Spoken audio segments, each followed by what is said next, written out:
Hello, my name is Samuel Valencia, and today I'll be talking to you about the RJ45 connection.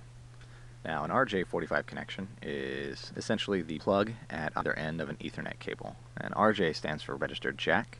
The registered jack system was a way for telephone companies to keep track of the different types of phone jack connector thingies that had been developed.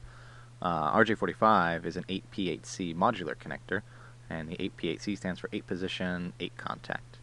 And the RJ45 is usually used with twisted pair cables to create like Ethernet cables for different types of networking with computers. If you look here on the right, you see a picture of an Ethernet cable with the RJ45 connector at the end. This one is connected to a Cat5 cable.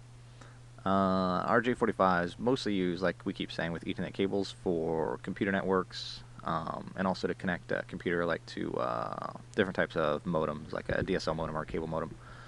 Or you could even connect different devices, like say your PlayStation, Xbox, to your computer if you want, or a router to connect to the internet. Here we see the RJ45 connector in the top right, and on the top left there's a boot, which is the little protective sheathing that goes behind the connector, and it helps take a lot of stress off of the wires that are inside of the connector, and it protects the little clip thing that keeps the RJ45 connector into the Ethernet jack.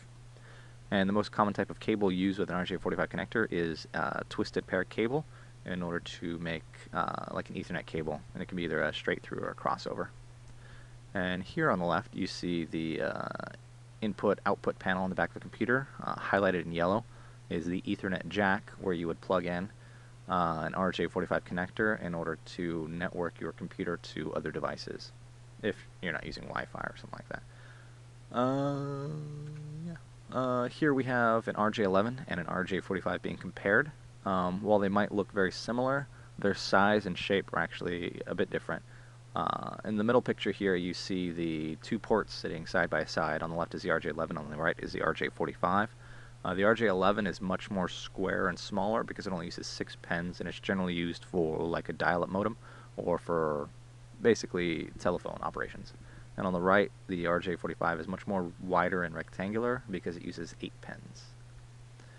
Now, to make an Ethernet cable is pretty simple. You just need your RJ45 connectors for either end of the cable, your length of cable, and a crimping tool that basically squishes down the cable and forces it to, or it squishes down the RJ45 connector and forces it to bite into the individual wires to make the connection.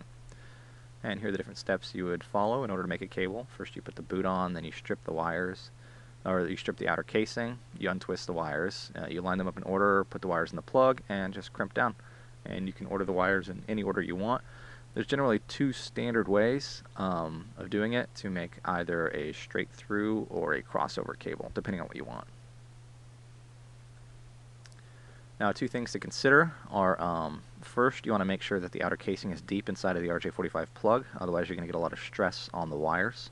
If you see in the bottom left, that's a poorly done one where those wires are going to take a lot of strain each time the cable gets plugged in and pulled out, and it might actually pull the wires out of the connector.